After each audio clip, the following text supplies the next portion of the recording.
Assalamualaikum warahmatullahi wabarakatuh. Bismillahirrahmanirrahim. Alhamdulillahirabbil alamin.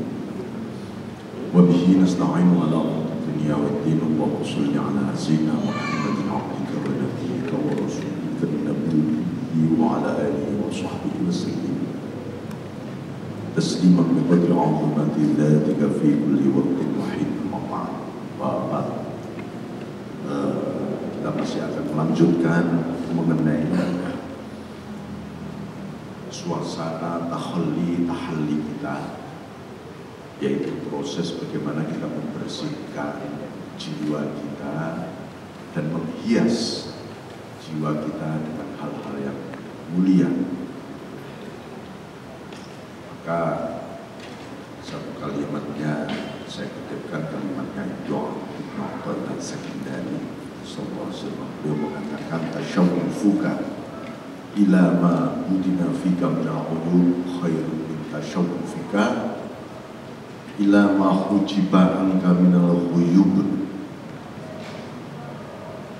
Karena manusia ini memiliki sifat-sifat basyariyah, sifat-sifat manusia yang mesti harus dibersihkan di dalam diri kita, yang disebut oleh Imam Al-Ghazali.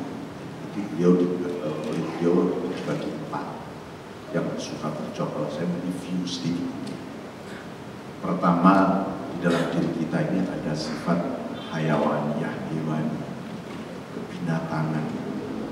Kebinatangan ini lebih merupakan bentuk ekspresi syahwat, ya, ekspresi orang hanya pengen makan yang enak-enak saja, ya, apa itu hewan seksual dan seterusnya, itu kebinatangan.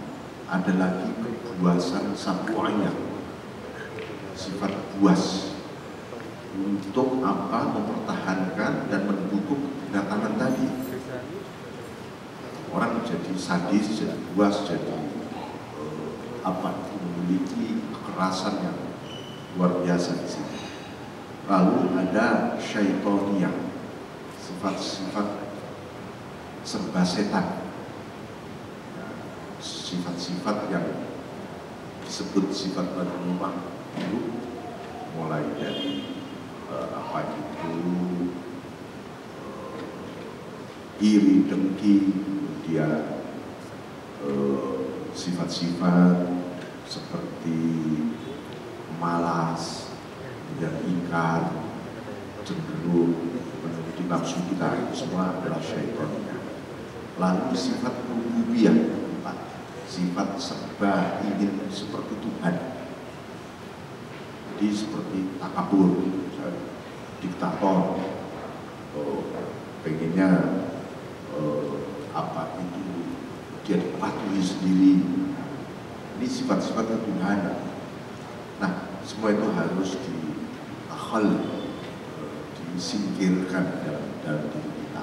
Karena itu beliau menyebutkan begini, hasrat untuk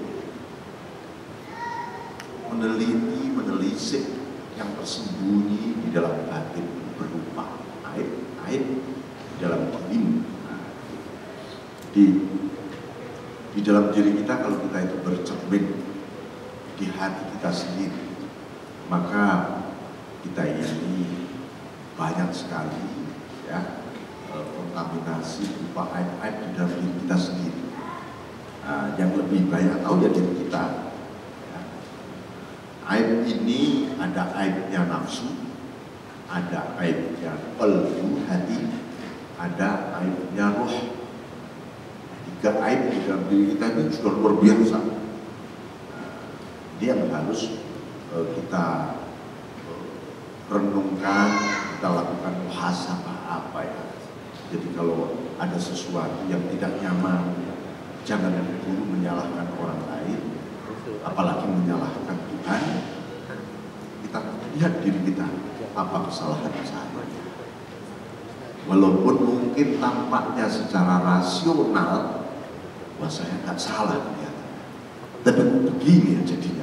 Misalnya, ini kita lihat uyubun nafs, aib di dalam diri kita. Nah, uyubun nafas, aib yang ada di dalam diri kita itu hubungannya biasanya dengan kesenangan yang sifatnya jasmaniah, makan, minum, rumah tinggal yang nyaman. Itu kan kesenangan yang sifatnya jasmani, hubungan yang sifatnya syahwatiyah, ketertarikan seksual dan seterusnya. Itu namanya nafsu-nafsu yang hubungannya jasmaniah.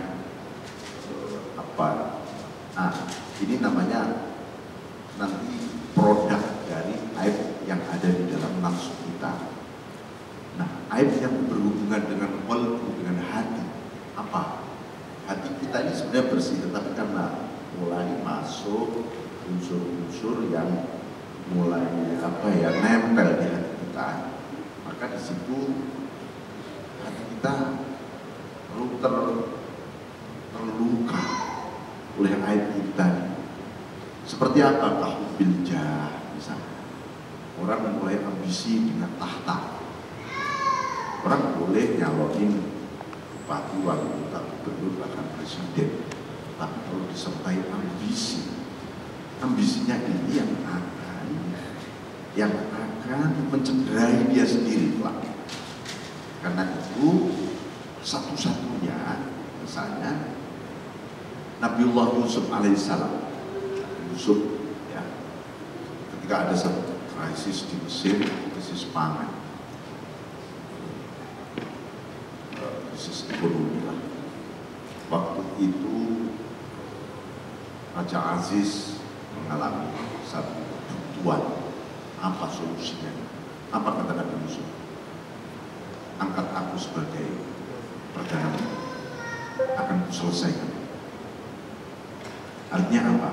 Nabi Yusuf menawarkan diri untuk sebuah jabatan, tetapi betul-betul murni untuk mengalami krisis, untuk mencari solusi krisis waktu itu. Bukan untuk kepentingan pribadi Nabi Yusuf, apalagi hubbul jah, apalagi senang dengan tahta, tidak. Itu satu-satunya, sehingga memang diberkahi oleh Allah. Tapi kalau sudah mulai ada unsur, wah asik nih kalau ini, wah asik, nah nanti cobaannya banyak menimpa. Nih, begitu juga al-aiz wal kibr wal hasad wal haq, rasa kepingin dihormati, bentuk kesombongan kita, itu aibnya qalbu kita, ya. Lebih pengen diistimewakan dibanding yang lain, itu aib kita, aib hati, ya, aibnya hati.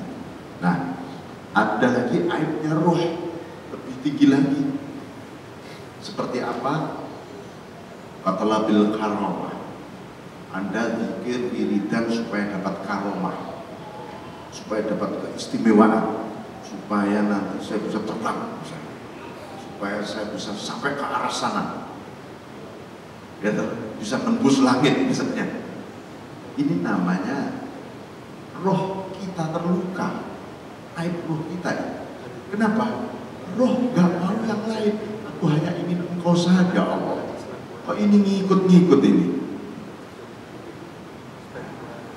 Nah, ini semua bahwa sekarang perlu ada takholi, ya, ada proses klarifikasi, clearance, supaya kita ini plong menghadap Allah.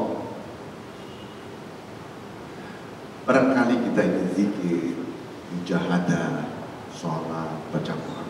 Kenapa ya saya kok rasanya nggak hudur, nggak hadir banget? Ya, ada sejumlah hal dalam diri kita yang harus kita kholi, singkirin. Makanya ini yang bisa menghalangi sebenarnya menjadi hijab. Karena apa? Baik aibnya nafsu, baik aibnya qalbu, ataupun aibnya roh, itu menciptakan satu imajinasi. janggal di dalam pikirannya. Waduh, saya kalau nggak di orang gimana? Wah, kalau saya nggak dapatkan itu gimana? Luar biasa, bergolak. Anda bergolak sehari memikirkan soal itu tadi semua, ya. Sehari pula kita tidak bisa hadir di hadapan Allah, walaupun kita sholat, walaupun kita zikir, puasa, kita ini tidak bisa hadir.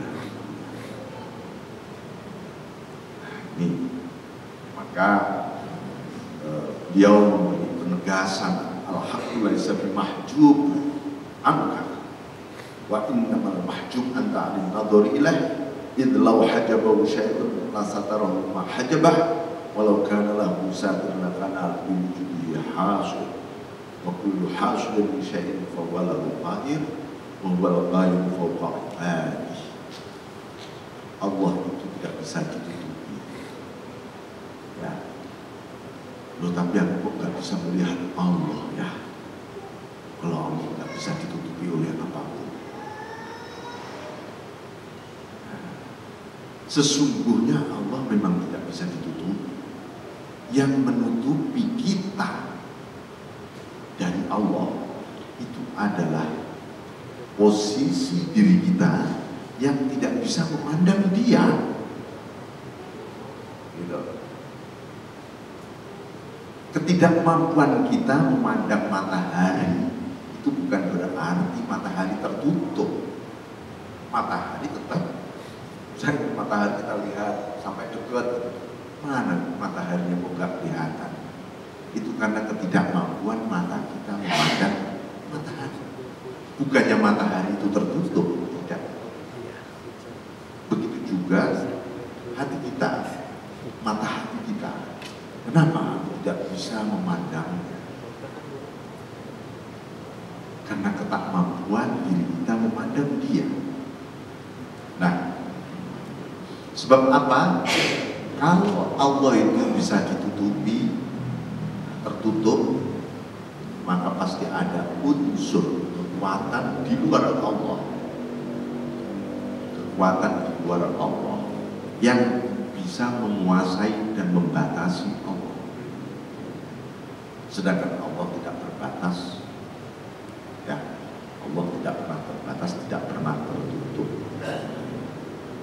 Allah Akbar, Allah Maha Besar. Maha Besar kok bisa ditutupi ini? Berarti tutupnya pasti lebih besar daripada Allah. Jadi jangan pernah berimajinasi, ya. Nah, wahwal qahir fawqa ibadihi, Allah lah yang memaksa, mengalahkan segalanya. Jadi Allah itu memang nyata.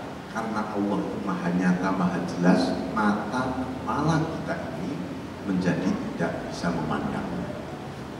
Kalau jelas begitu saja masih bisa, tapi karena Allah itu maha jelas. Seperti Allah itu ada dan adanya mutlak,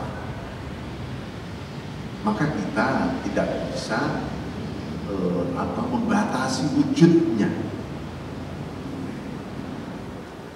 Karena Allah itu maha wujud, maha ada, maha mutlak, lalu apapun yang sifatnya berdimensi, berwarna, berarah, bertempat, berwaktu, bergerak dan diam, itu namanya bukan wujud mutlak. Itu wujud relatif, wujud nisbi. Seperti kita ini, yang wujudnya nisbi semua, relatif. Dan yang relatif pasti bukan Tuhan, pasti bukan Allah. Bismillahirrahmanirrahim. Nah, karena itu bagaimana ya kita ini proses takhallul? Mari kita keluar, harus ada azam, tekad untuk mengclear, mengeluarkan. Maka Rasulullah SAW mengajari kita setiap habis sholat baca istighfar, bertobat kepada Allah. Astaghfirullahaladzim alladzi la ilaha illa huwal hayyul qayyum wa atubu ilaihi 3 kali minimal. Ya, itu karena apa? Loh, saya kan habis sholat, Pak. Kenapa harus bertobat? Justru kita itu harus lebih banyak bertobat di balik ibadah kita. Karena apa? Ketika kita sedang beribadah, banyak hal-hal tersembunyi yang menghalangi malahan hubungan kita dengan yang kita sembah, dan kita tidak tahu. Tapi kalau kita maksiat, jelas sekali, oh ini dosaku, jelas kelihatan. Karena itu enak ini saya tobati ini, kelihatan kita tobati. Tapi ketika kita ibadah, lembut sekali. Makanya Allah habis kita sholat malah disuruh baca istighfar. Karena selama sholat tadi, rupanya kita nggak hadir di hadapan Allah. Mungkin hadirnya Allahu Akbar, habis itu menjelang Assalamualaikum baru hadirlah kita. Itu kan berarti ada satu durasi yang kita kehilangan Tuhan, yang harus kita tobati. Ukhruj min awsafi basyariyatika, maka keluarkan dirimu dari sifat-sifat basyariah. Sifat basyariah yang terdiri dari uyubul nafas, uyubul qalb, uyubul ruh, aibnya nafsu, aibnya hati, aibnya roh, dikeluarkan istirahat. Hati kita hadir di hadapan Allah dengan penuh rasa yakin dan husnul dzan. Jangan sampai kita ini ketika mengucapkan astagfirullahaladzim, astagfirullahaladzim, itu lalu kita merasa kelihatannya Tuhan belum mengampuni aku gak pantas diampuni, gak mungkin Tuhan mengampuni aku. Itu namanya kita mulai mencurigai Allah. Kita harus husnudzan, baik sangka, ya Allah, terima kasih kau mentakdirkan aku istighfar. Sebab kalau engkau belum mengampuni dosa-dosaku, pasti aku tidak bisa beristighfar. Ya, orang bisa beristighfar itu sebenarnya karena ampunan Allah sudah turun. Orang bisa tobat itu karena Allah sudah mengampuni. Kenapa ini orang diajak tobat, diajak istighfar kok sulit? Karena memang ampunan Allah belum turun. Maka kita pun harus membantu, mendoakan, memohonkan ampunan pada Allah dosa-dosa orang itu. Allahumma ighfir lil muslimin wal muslimat, ya.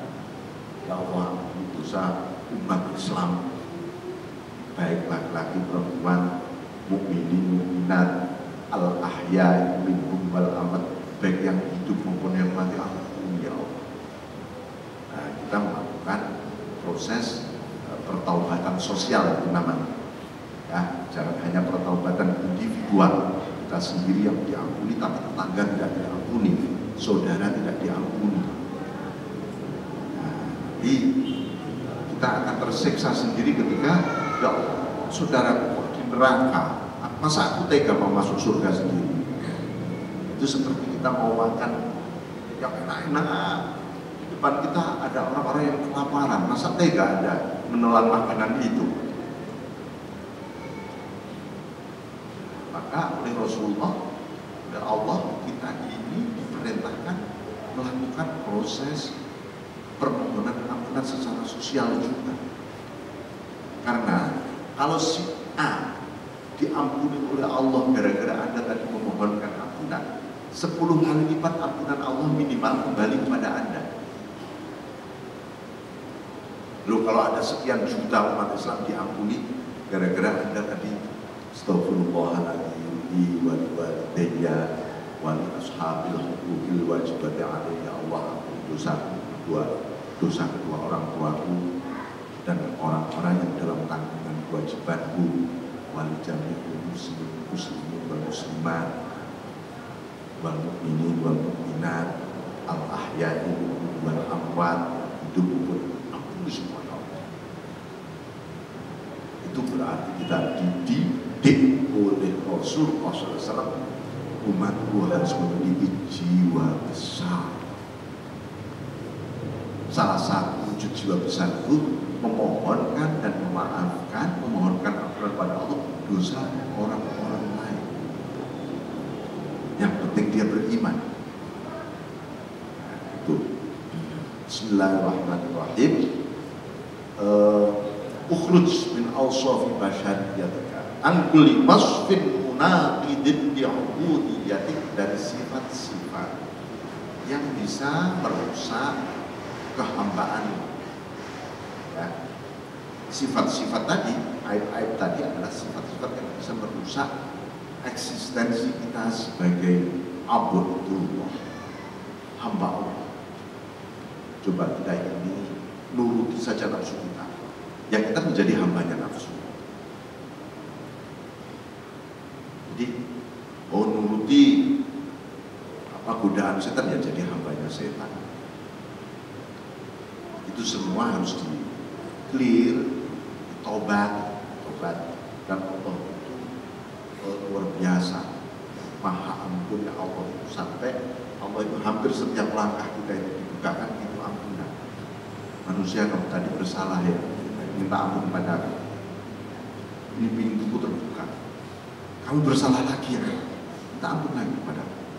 Selama kamu masih hidup di dunia, kamu bersalah lagi, minta ampun pada aku. Sampai begitu saking cintanya Allah pada kita.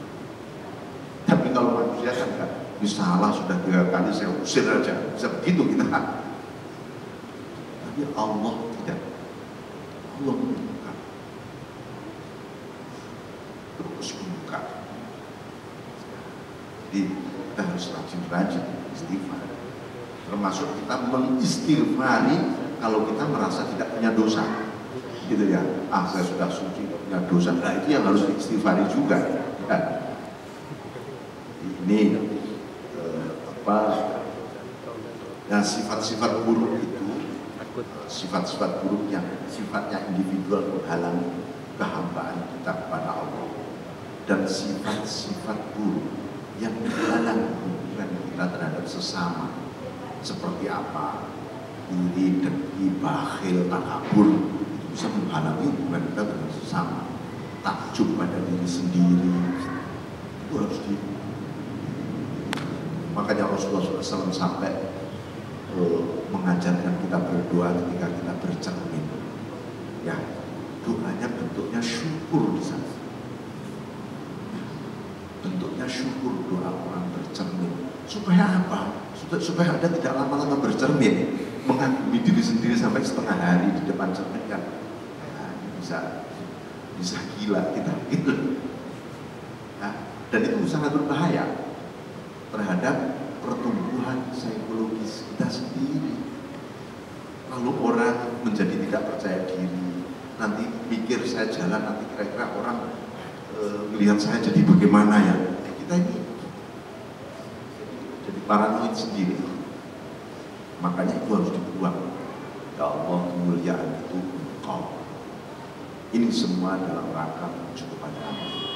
Ini semua aku syukuri karena yang berhak dipuji itu Engkau. Bismillahirrahmanirrahim.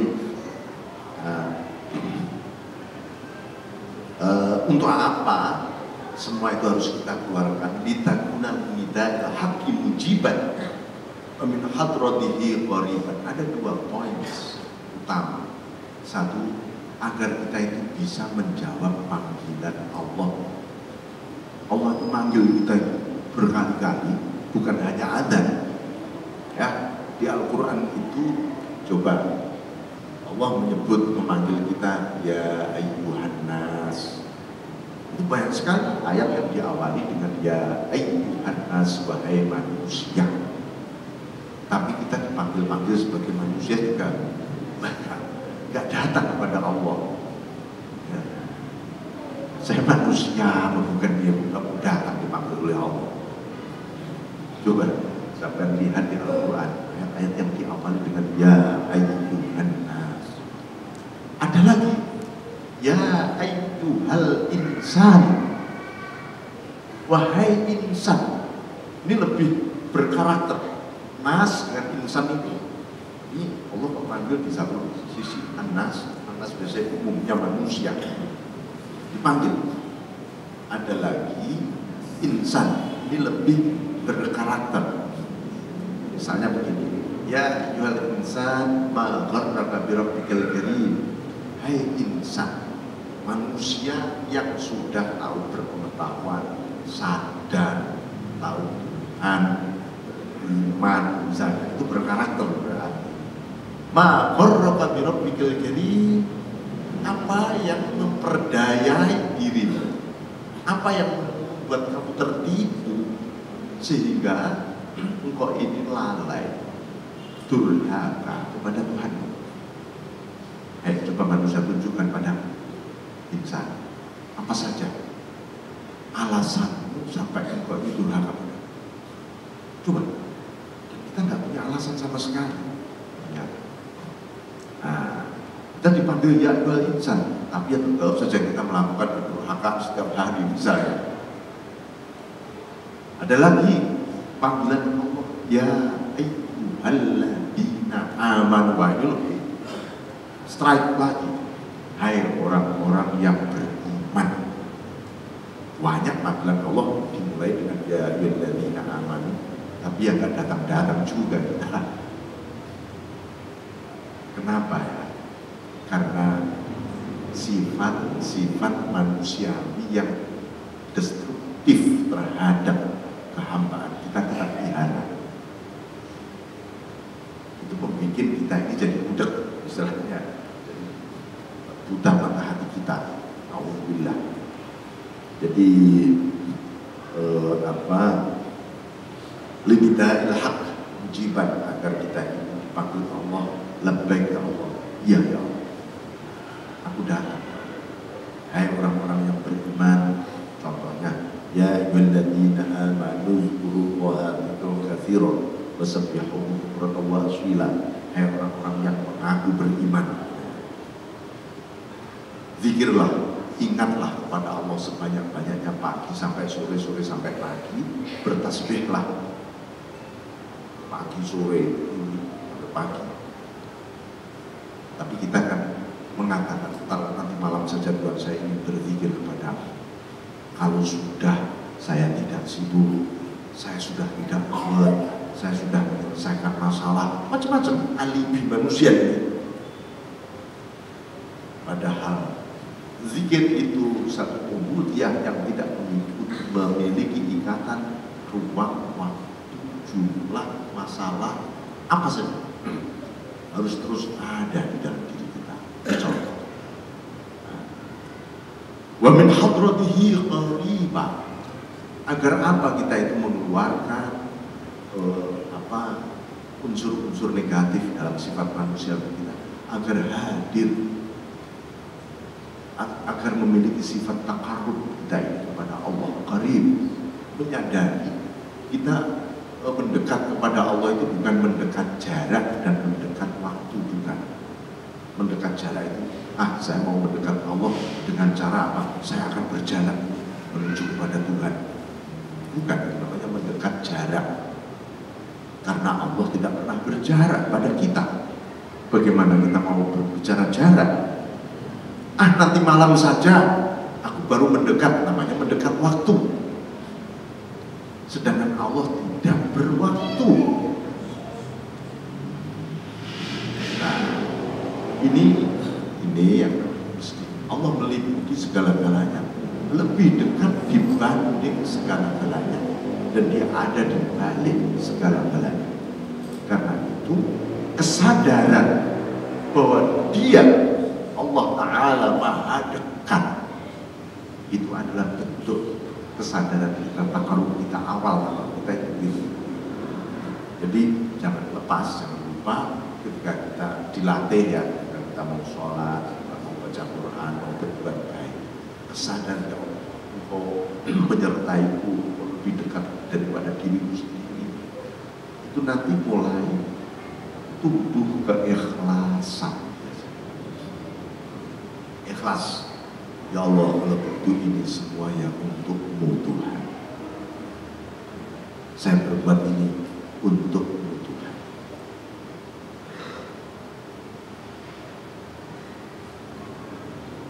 Bismillahirrahmanirrahim. Jadi itu yang bisa antara lain bisa membuat kita menyadari hadratul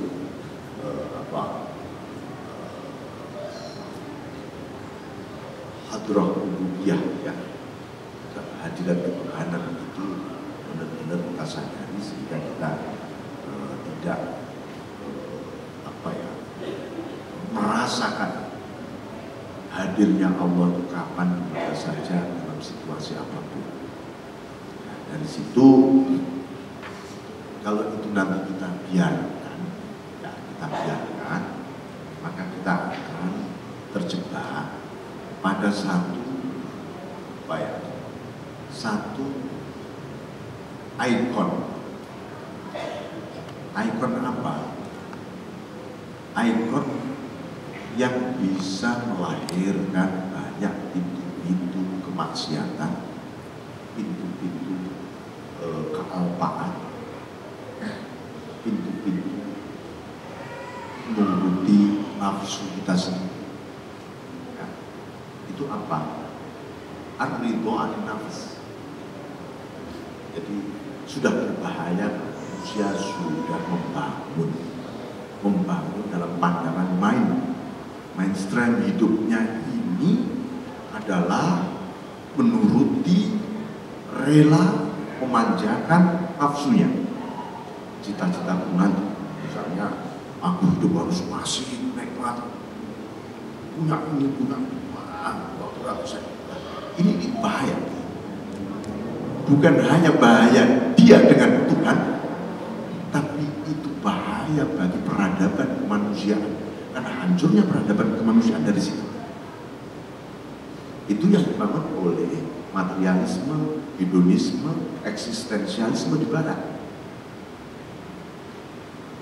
Dan berakhir dengan keruntuhan demi keruntuhan peradaban.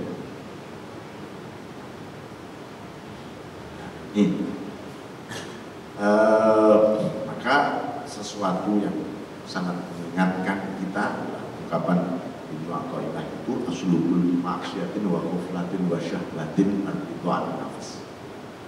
Runtuhnya peradaban luhur manusia ini kan satu karena maksiat, dua karena lalai alma, tiga karena syahwat.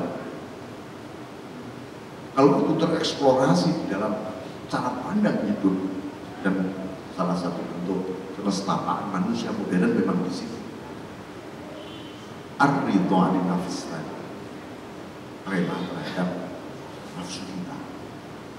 Dan sebaliknya, kalau kita ingin bangkit, wa aslu kulli ta'atin, asal usul akan kepatuhan kita kepada Tuhan, ya, wayaqdhatin, asal usul kesadaran yang harus kita buka dari dalam diri kita, wa'ifan, asal usul pengendalian, ya, tiga hal ini akar kebangkitan peradaban. Satu, taat. Dua, yaqdhah, sadar diri. Tiga, pengendalian diri. Itu. Dan semua itu memasuki satu lebih akar lagi adalah adamur ridho an-nafs. Kita harus mulai memiliki ketegasan, keberanian melawan diri sendiri. Karena itu disebut jihad akbar itu, yang memang di situ perang besar itu adalah jihadun nafs, perlawanan pada diri sendiri. Apapun pemikiran besar yang ingin kita lakukan, tetapi tidak mengandung tiga unsur ini, itu khayalan. Rasulullah itu membangun Madinah dengan masyarakat Madinah yang bercahaya, al-munawwarah itu kan dibangun supaya masyarakat patuh kepada Allah. Bagaimana masyarakat umat waktu itu dibangun supaya senantiasa sadar sebagai hamba, hak-haknya sebagai hamba, dan sadar bagaimana menegakkan hak-hak ketuhanan di muka bumi ini. Dan proses pengendalian yang kita sebut tadi tahlil, tazkiyatun nafs dilakukan, baru wujudnya akan muncul dengan sendiri. Mari itu semua kita mulai dari keluarga kita, ya, kita mulai dari keluarga kita sendiri, teman-teman dekat kita. Kalau tidak itu yang menjadi spirit, maka ya kita akan seringkali bahkan mungkin bisa frustis kita ya, bisa frustasi. Oh, saya sudah bangun begini kok anjlok lagi ya, aku lagi jeglek lagi ya. Coba kita lihat apakah saya sudah membangun peradaban kepatuhan, kesadaran diri, pembersihan, pengendalian terhadap nafas itu tadi. Nah, unsur-unsur itu yang mesti kita. Jadi kenapa ketika seseorang mulai tegas pada diri sendiri, maka dia melihat, ya Tuhan, seluruh kebajikan itu sesungguhnya yang darimu. Karena itu harus kembali dan menuju kepada itu semua darimu, bukan dariku. Kalau yang dariku tak lebih dari seonggok keburukan. Nah, dari situ kita lalu mulai, oh, kalau begitu unsur-unsur diri yang destruktif ini harus saya singkirkan, biar aku bisa ta'alluq, bisa berkait, gantungkan hatiku kepadamu. Ini contoh ya, kita ini setiap hari kan baca surat Al-Ikhlas, minimal ketika sholat ada surat Al-Ikhlas yang kita baca, atau surat sunnah, Allahu ahad, katakan Allah itu Maha Esa. Kita baru membaca satu ayat ini, sadarkan ya kita, main kita, yakin kita, intelektual kita mengatakan, hati kita bahkan, oh itu tauhid. Kalau saya sudah bertauhid, apa yang aku praktekkan dalam tauhid? Allah SWT, Allah tempatkan hati. Aku bisa nggak ya menggantungkan seluruh eksistensi hidupku sehari-hari ini dengan esanya? Ini masih buntut sampai walam yakul lahu kufuwan ahad. Ini gambaran-gambaran sikap ketegasan kita pada nafas kita, sehingga kita itu bisa mempraktekkan. Maka kita harus sering banyaknya istighfar. Manusia itu seringkali dialami oleh saat rasa cemas dan kegelisahan dalam diri, sudah istighfar saja. Itu artinya kita sedang melawan diri kita, membersihkan diri. Nanti dibuka tidak sendiri oleh Allah. Istighfar, istighfar masih gelisah, ya istighfar lagi. Baik, saya kira demikian. Ada waktu 3 menit, mungkin ada yang perlu ditanyakan. Silakan. Baik, Bapak Ibu, Ibu, ada yang ingin bertanya? Sekali lagi, bagi Bapak dan Ibu yang ingin menanyakan pada Pak Kiai, kami persilakan.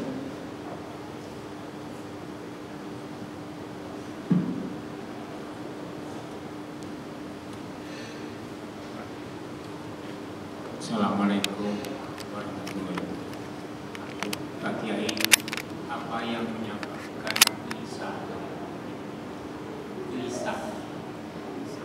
gelisah? Makanya apa yang menyebabkan gelisah? Gelisah itu sebenarnya produk, Pak.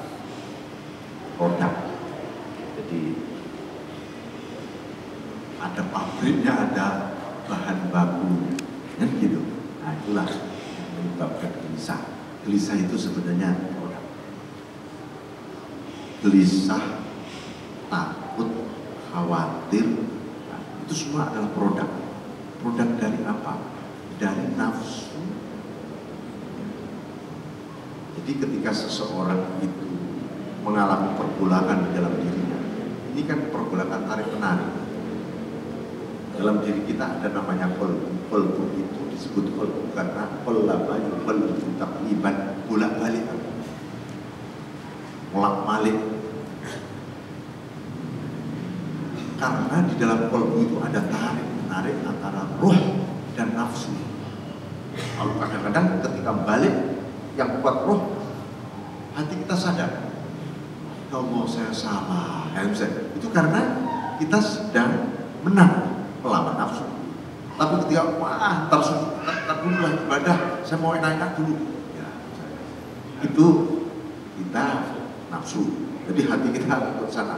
Nah kalau kita biarkan dalam bulan itu, maka kalau orang bilang tadi produk pabrik itu ada limbahnya lah ya. Dalam proses klarifikasi ini nanti kalau produk yang bagus dari hati, dari roh, maka itu yang menjadi al-akhlaqul mahmudah, akhlak mulia. Produk juga, tapi dari tazkiyatun nafs, dari kebersihan nafs.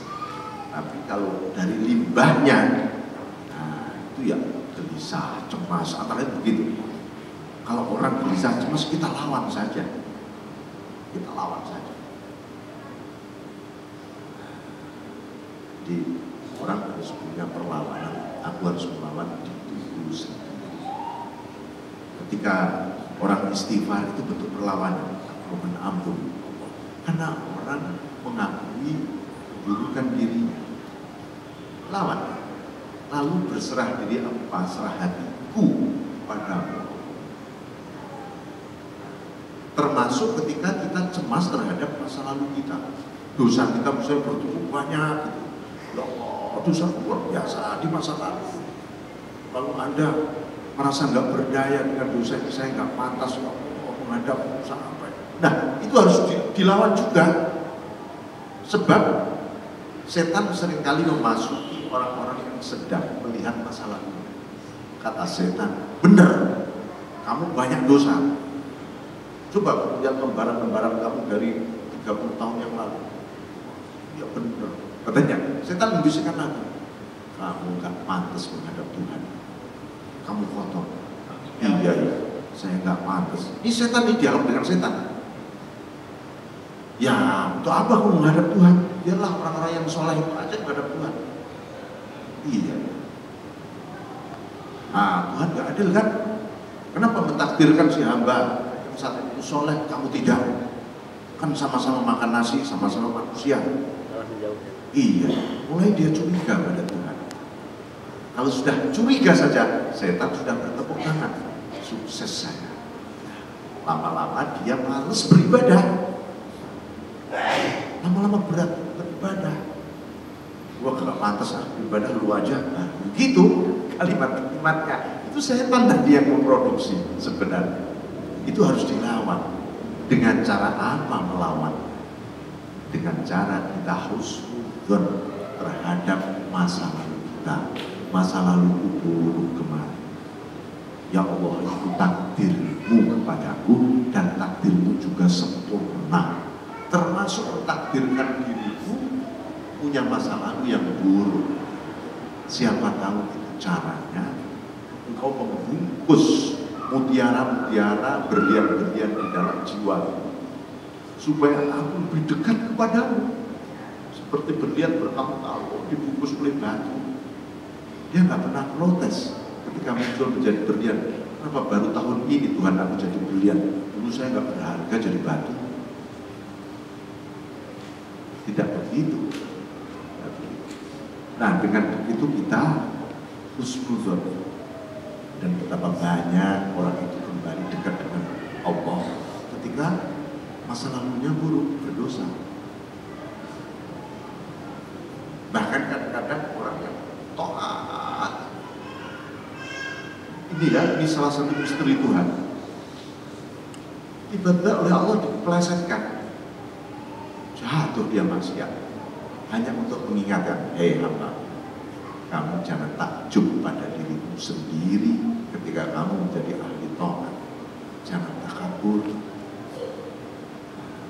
Sekarang kamu biar merasakan rasanya punya dosa. Biar kamu istighfarmu benar-benar juga. Nah, kadang-kadang begitu oleh Allah. Lalu kita tambah dekat lagi kepada Allah. Ahli taat tadi, dia mulai tidak sombong pada sesama. Banyak itu. Sebenarnya case seperti itu yang kita alami dalam kehidupan kita sehari-hari. Saya kira demikian Bapak. Saya mohon maaf kalau bila itu kita yang berhubungan dengan Allah. Assalamualaikum warahmatullahi wabarakatuh.